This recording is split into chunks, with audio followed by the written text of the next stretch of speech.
We're here to look ahead to 13 games on Wednesday. Lots of injuries, lots of streaming options, if that's a way you want to go, or you've got the space for it. Let's look at what's on my radar across Wednesday's games in the NBA. Michael Bolton. Thanks, Josh. It's Michael Bolton here, and it's time for another episode of the Locked On Fantasy Basketball Podcast. Let's get to it. Let's get to it, indeed.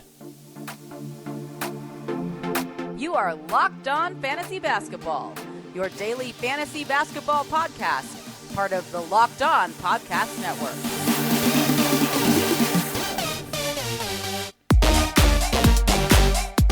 Hello and welcome to the Locked On Fantasy Basketball Podcast, brought to you by Basketball Monster. My name is Josh Lloyd, and I mean, let 1,000 blossoms bloom as far as I'm concerned, but I ain't spending any time on it. Because in the meantime, a person is torn to pieces every 3 months by a crocodile in North Queensland. I'm also the lead fantasy analyst at basketballmonster.com, and you can find me on Twitter, as always, at redrock_bball, on TikTok at redrock_bball, and on Instagram at Locked On Fantasy Basketball.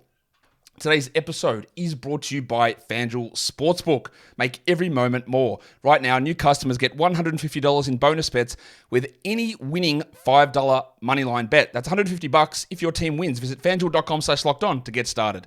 Thank you also for making Locked On Fantasy Basketball your first listen every day. We are free. We are available on all platforms. So, whole live show yesterday on the Jim Harden trade.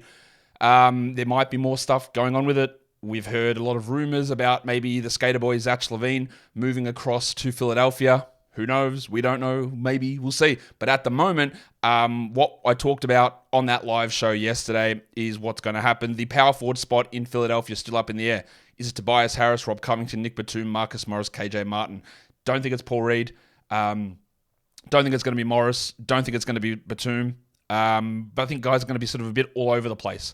And I think the biggest winner out of all of this is probably DeAnthony Melton, and the losers are going to be guys like Russell Westbrook and Norman Powell and Bones Highland over with the Clippers, with small decreases to Kawhi, Paul George, and Harden. But we can talk, or even Zubats, I think, loses quite a bit over there with the Clippers too, but a whole show on that, so I'm not going to dwell too much on that here. I'm not going to dwell on it at all, in fact, even though the Clippers do play a game on Wednesday. We have 13 games on, so remember, you might be looking to...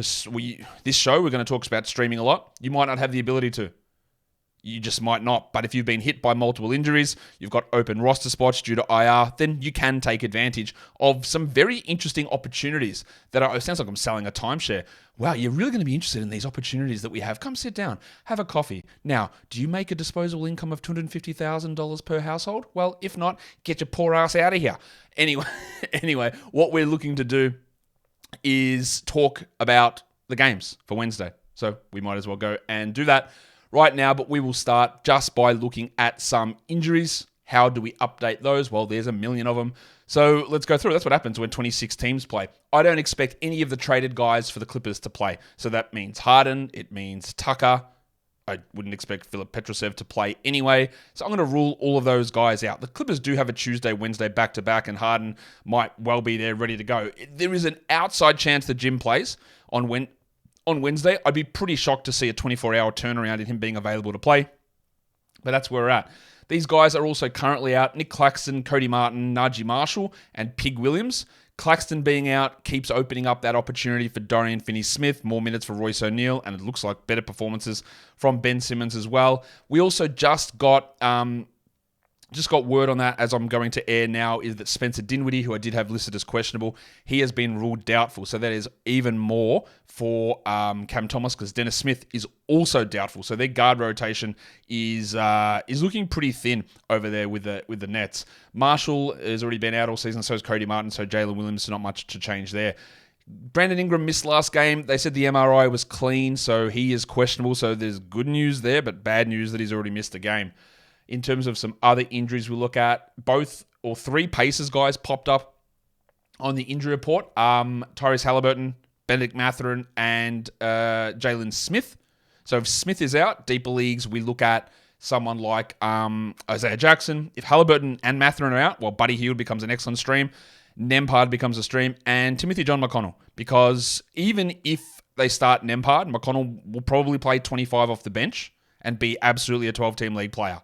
because if we have both Halliburton and Mathurin out, you'll see Hield and Nembhard probably start the one and the two, and then that would mean that you would get McConnell getting a lot of minutes backing up both of those positions. Well, he wouldn't back up the shooting guard, and Nembhard would just slide across the shooting guard. So big opportunities could arise there depending on the status of those guys. For the Cavs players, it is a little bit tough to note because we know that Jarrett Allen and Darius Garland are out on Tuesday, and at the moment, Karis LeVert and Donovan Mitchell are both questionable. Now, they both practice, LeVert and Mitchell, so the expectation is that they can play, but it is a back-to-back, so they might not be available for Wednesday. So we've got LeVert, Mitchell, and Garland, and Jarrett Allen, all with uncertainty around Wednesday, meaning Strus, Okoro, George Niang, Dean Wade. These sort of players can really, and if LeVert is out as well, well, you're going to get so many minutes pumped into guys. Like even Ty Jerome is out today, so they are really hurting. Maybe Amani Bates plays, honestly, or Sam Merrill. There's going to be some very interesting guys there, but we will find out more after the game on Tuesday. I've got Spencer Dinwiddie questionable there. He is doubtful, so he's probably not going to play. Bam Adebayo missed the last game for the Heat, and with him out, Orlando Robinson was very clearly, I thought, better than Thomas Bryant. And if I would stream someone, it would be Robinson over Bryant, just because I think he's better, although that could always blow up in your face. Caleb Martin, questionable again with that knee problem, so if he is out, maybe we get Jovic minutes, I don't know. He played 0 in the competitive portion of the game, and then came in blowout time and brought the team back a little bit with Orlando Robinson. Dan Gafford is questionable. If he is out, then Bilal Coulibaly becomes a streaming option if they decide to go that route again. But honestly, the predictability with that rotation is 0. Kyrie Irving, still currently questionable after missing last game. If he is out, we're looking at Joshy Green as an option there for sure. Because that's who started. Not that he's an awesome guy to grab, but he's going to have improved value. In terms of other injuries, Santi Aldama, Luke Kennard, both, I'd say at this point, questionable. You would think they'd have to be getting close to returning, and when Aldama and Kennard return, we've got to see the impact on Roddy, on Williams, and on Tillman. Paul George, I've got Paul George questionable and Kawhi doubtful. It is a back-to-back. I actually think Paul George leans more towards probable. I really don't think Kawhi is going to play the first back-to-back of the season after knee surgery. I fully believe Kawhi will play back-to-backs this season. I just don't know that he plays this one, so I am listing him doubtful. Terrence Mann hasn't played this season. He is currently questionable, or he's out for Tuesday, so I'm going to put him questionable for Wednesday. Norman Powell is questionable on Tuesday, so I'm going to say we've got some doubts that he plays on Wednesday as well. And the same goes for Ivica Zubac, who's questionable for Tuesday. So if we have Mann, Kawhi, Zubats out, no Harden, no Tucker, no Covington, no Batum, no Morris, no Martin, we are going to be seeing minutes, or even no BJ Boston. We're going to be seeing guys like Jordan Miller. We're going to be seeing Amir Coffey, the Farmers Union. We're going to be seeing Kobe Brown play big minutes, and Mason Plumlee, the cockroach, going to be excellent streams, but there's just a lot up in the air with that at the moment. And there's 6 or 7 ways that can go. Rui Hachimura missed last game with an eye problem. He's questionable. Kuminga and Klay Thompson missed last game. I would expect that Klay does play Kuminga. I'm not sure, but we're not rostering Kuminga in 12-team leagues. And the last one I've got there is Trey Lyles, who I do have listed as questionable, but just as I'm recording this, King's practice finished. He didn't practice, and it looks like it's impossible that he is going to play. And he's probably 2 or 3 more games away, I would guess. So Vezenkov and McGee get boosts there with Lyles still on the sideline. Today's episode is brought to you by FanDuel Sportsbook. Score early this NFL/NBA season with FanDuel, America's #1 sportsbook. Right now, new customers get $150 in bonus bets with any winning $5 moneyline bet. If you just bet against the Raptors, you'd probably win that moneyline bet, and then you get the $150 in bonus bets. So if you've been thinking about joining FanDuel, there's never been a better time to get in on the action. Spreads, player props, over-unders, futures, parlays, it's all there over on FanDuel. So go there, FanDuel.com/lockedon, and kick off the NFL season. FanDuel is an official partner of the NFL, and don't forget to gamble responsibly. All right, so that is all of the injuries. There's tons, and there's a lot of different ways that this can go. So stay up to date with the basketballmonster.com news page, our BBM alerts page for injury news. You can follow me on Twitter as well, and you'll just see all this stuff break in relatively close to real time. So who are the streams of the day? Someone left a note on one of my comments. Josh, you mentioned how 10-team leagues are the second most common size of leagues. Why don't you do a stream of the day for that? And I went, yeah. You're right. You're right. I should. Because as much as I believe that 10-team leagues with standard rosters is just way too shallow of a format. It's silly to me because I get questions like, man, who do I have at the end of my roster? My worst players like a Kongwu, and like it's ridiculous that in a league of 550 players that you're rostering like less than a quarter of them. I just honestly think if you are playing 10-man league, you got to go like 20 player rosters. Honestly, and maybe not 20, but close enough. It's just too shallow. But that doesn't change the fact that the second highest priority league is a 10-team league. So we are going to introduce a stream of the day for 10-team leagues. And the cutoff I use for that is 65% rostered. And that means that Jalen Johnson is somehow still available. And he should not be available in 10-team leagues. But he is, so go and add him. My 12-team category stream of the day, we're doing Malik Monk. Now, De'Aaron Fox is out. I didn't put that on the injury list. We knew about that, and that's a longer-term injury. These are more short-term situations. So Monk is out for the Kings. Fox is out for the Kings. They did confirm that Davion Mitchell is going to start, but Monk is still the guy that I would prefer.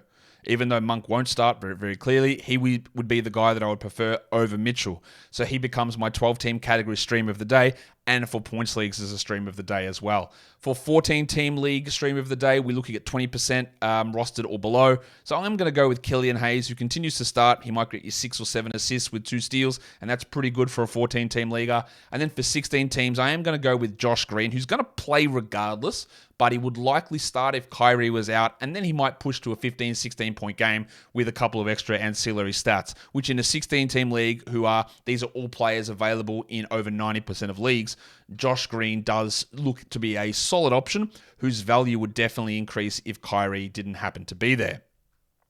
So let's look at some other streaming options. These guys are all available in over 50% of leagues. Let's go position by position. I still believe that Kobe White is worth streaming.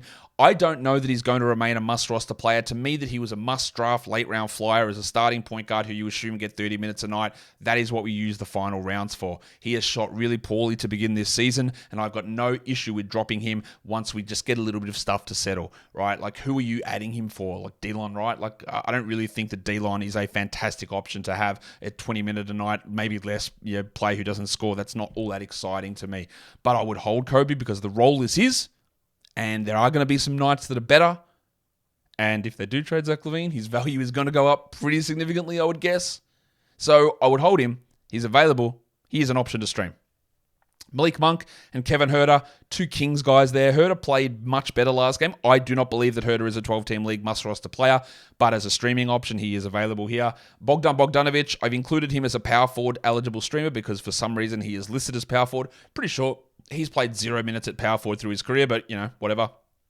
And then at center, the Wizard of Noz himself, Naz Reid, is available still in over 50% of leagues. We get another data sample point to see what happens when Jaden McDaniels pushes to 30. Because my fear has always been if Jaden pushes to 30, someone out of Naz Reid or Kyle Anderson is dropping under 20 minutes. I don't know who it is, but one of those guys is going to have to drop because there literally just are not enough minutes for them both to play 25 plus. In terms of deeper league guys, these are all available in over 80% of leagues. Killian Hayes. Josh Richardson's available basically everywhere. He's like 90% plus available. Now, it was an underwhelming beginning to the season, but he's going to have a really sizable role. Like their backups are Drew Smith and Jaime Jaquez, right? So he's going to have a sizable role, but he's available everywhere. Not saying he's a 12-team must, but there's some value in him. Royce O'Neal, with the absence of Dinwiddie and Claxton and Johnson, both Royce O'Neal and Dorian Finney-Smith are available everywhere. Finney-Smith's close to a 12-team league stream. He's actually probably is. Probably a short-term guy while those guys are out. Royce O'Neal is definitely like a 14-team league player. And then at center, Kelly Olynyk, who you could argue might push into 12-team discussions, but he's definitely available as a 14-team league guy with the Jazz. And if he ever played 25 a night, we would look at him as a pretty comfortable 12-team league option. Let's have a look at what is on my radar for the 13 games across the NBA. Milwaukee, Toronto, Chris Middleton. And the question is, what is on my radar? What is going on? Is he cooked? I fear he is. And that's not a great position to be in. So we were sort of a bit all over the place with Middleton during the offseason. I liked his value early on. And then we got to media day and I went, oh no. And then we saw the trade and went, oh no. And yeah, it looks even worse. I would hold him, but bloody, it looks bad. For the Raptors, it's Gaz Trent because he didn't start last game. He won't start when they're healthy, but he lost minutes to Dick. And we've all lost something to Dick at some point in our lives, and Trent's losing playing time. Does that stick? In terms of streams, Malik Beasley and Chris Boucher, because I should have mentioned this earlier, the big sneeze. Precious Achiuwa is doubtful again. So Boucher definitely gets all the backup minutes because Christian Koloko also remains sidelined.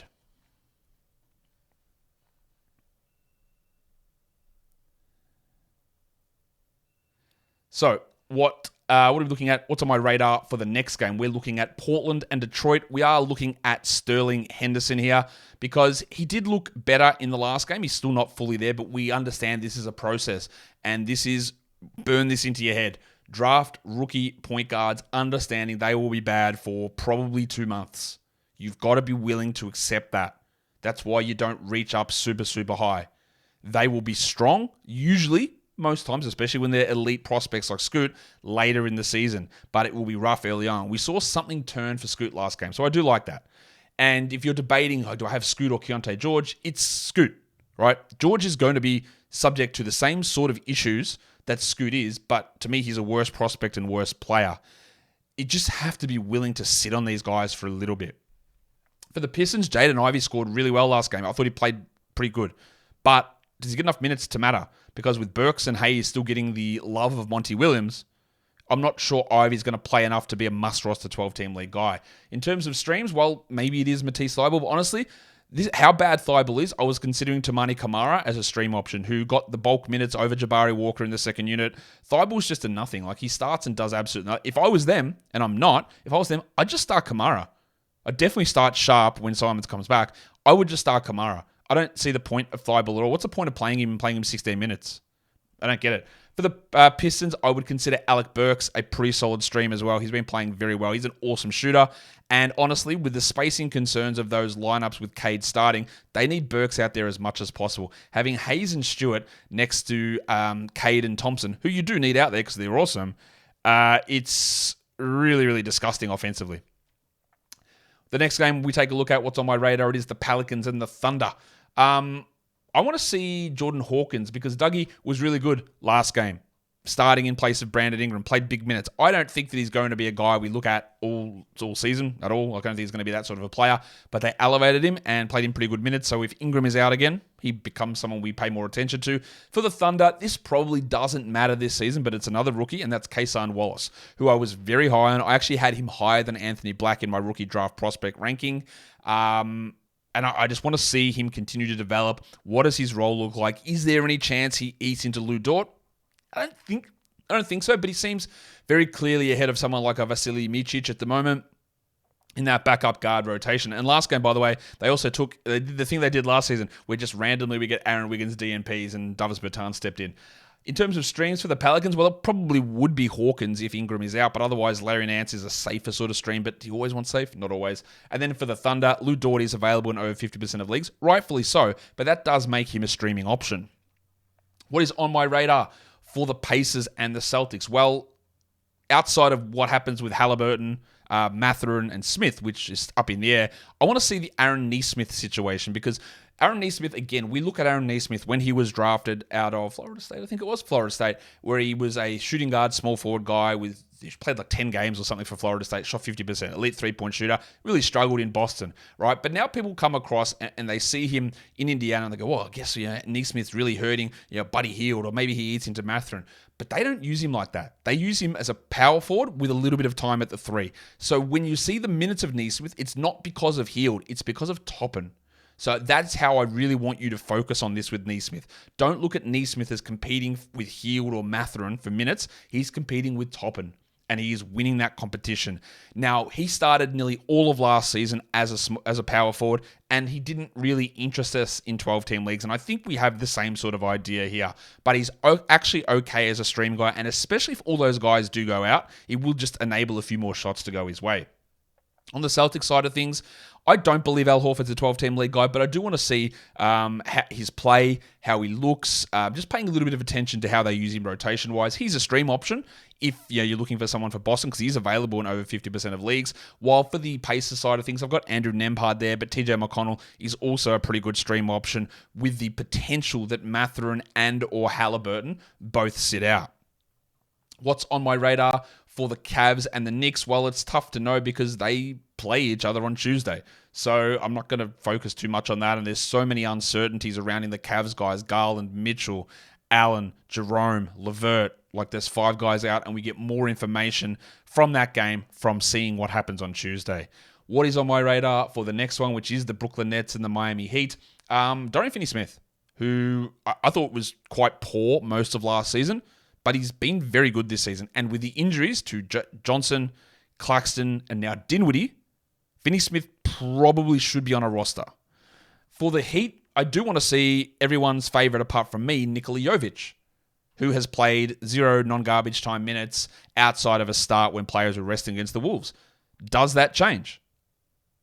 If it does, it's marginally interesting. Because look, I'll be fair to you, the Heat power forward situation is not very good.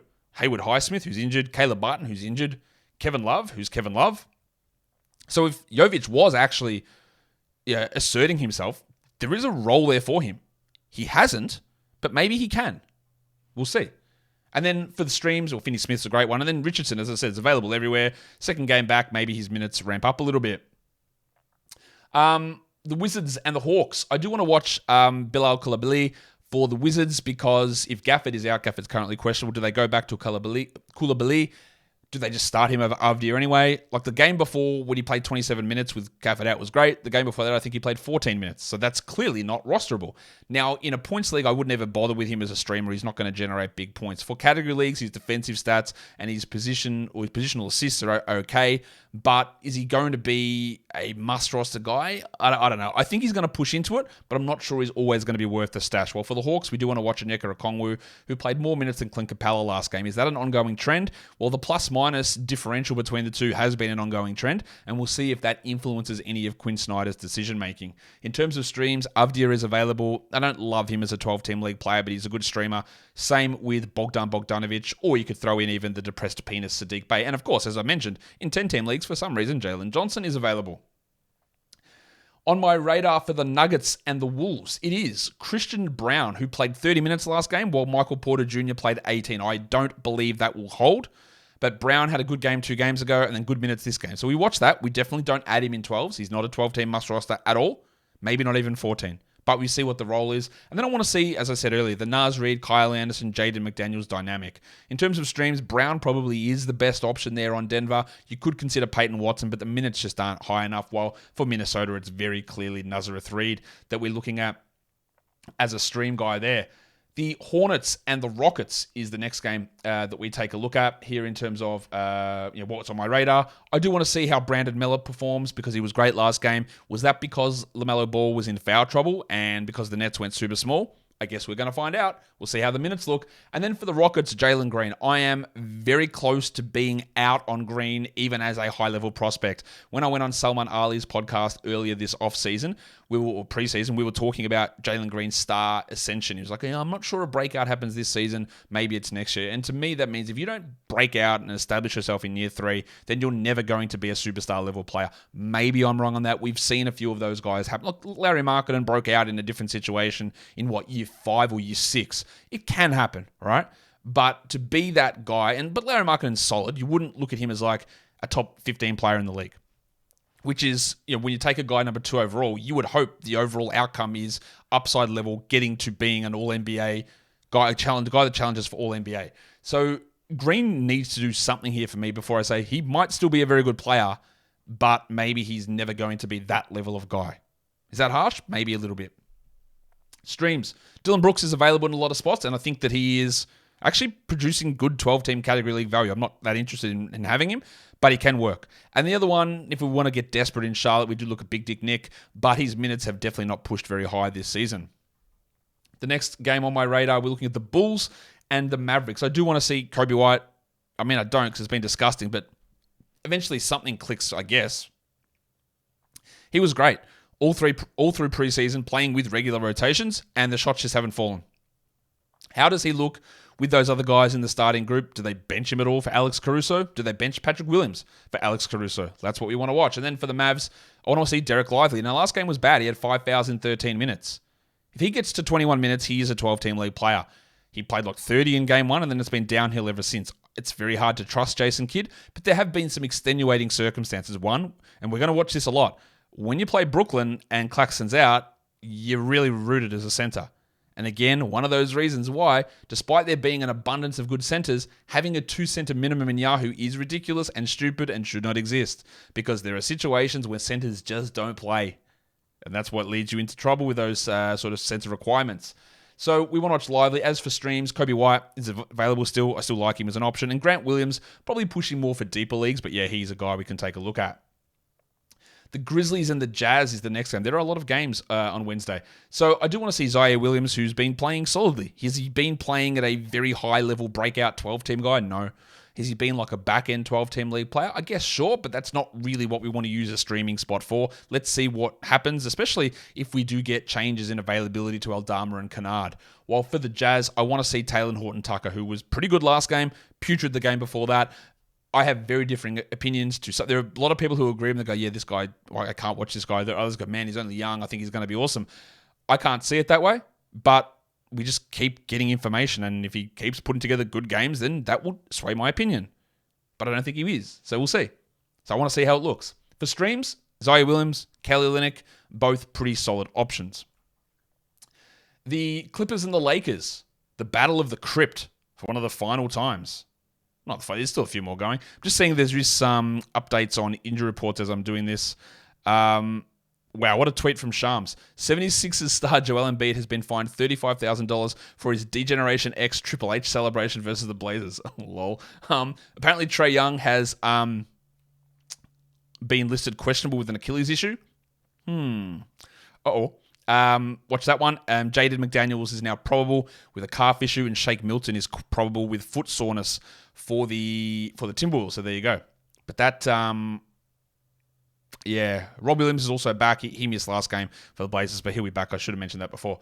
The Trae Young Achilles one is interesting because if he is out, that means that AJ Griffin has to play, and he pushes into a streaming option, and then DeJounte Murray's value rises. So the Clippers and the Lakers, we just don't expect that those traded guys play. And then there's all those, does George play? Does Leonard play? Does Powell play? Does Zubats play? Does Mann play? So many questionable things. I do want to see if Kobe Brown gets minutes. I think he has to with the 4 power forwards on their way out, and we'll see how he looks. I also want to see Christian Wood because it's been a very up and down situation for Wood. He was very good last game, and he probably is worth having on a 12-team roster at times. I don't think it's always going to stick. I think the minutes are going to change, but I really liked how he looked in that last game next to Anthony Davis. In terms of streams, Bones Highland is at least going to be available, so he's going to be an excellent stream, but even like Brown or Coffee could be good options there. And Christian Wood for the Lakers is probably going to be a solid stream. Another update as well, Neemias Keita is listed doubtful for the Celtics, so in case you were interested in using him. And the last game of the day, we're looking at the Kings and the Warriors in Golden State. We know that De'Aaron Fox is out and Mitchell will start. I do want to see what Herter looks like because he was great last game but putrid in some of the other ones. How do they split the minutes with him, Monk, and Duarte? And there's the absence of Fox, Hurt, or help. In terms of the Warriors, I've been very impressed with Moses Moody. I do expect that Klay Thompson returns, but how much they use Moody is going to be very interesting. Someone threw a comment in one of the chats, said, hey, I've got a bit of a conspiracy theory with this lack of extension for Klay. Do you think they maybe just let him walk and then they're grooming Moody to be the starting shooting guard next season? And I looked at it and laughed and went, oh, maybe not. Like, I actually do believe that Moody could be a starting shooting guard on an NBA team right now. I think he's a very good player, and basically nearly every time I've seen him, especially over the last 2 years, or let's say last 12 months, I've been impressed. He just doesn't have the opportunity. So I just want to see him again and see how they use him. In terms of streams, it is Monk who'd be the guy that I'd look at. Hurt as an option. And Davion Mitchell is an option. Well, for the Warriors, there's not much in terms of streaming there. Very impressed with Trace Jackson-Davis's performance last game. But if Kuminga and Klay both play, will he even get in the rotation? But he's definitely one to keep an eye on. Otherwise, we look at Dario Saric as a maybe stream for deeper formats. And that was a very, very long daily look ahead. Follow this podcast, Apple Podcasts, Google Podcasts, Spotify, and on the Odyssey app and on YouTube. Thumb it up and leave your comments down below. Guys, we are done here. Thank you so much for listening, everyone. See ya.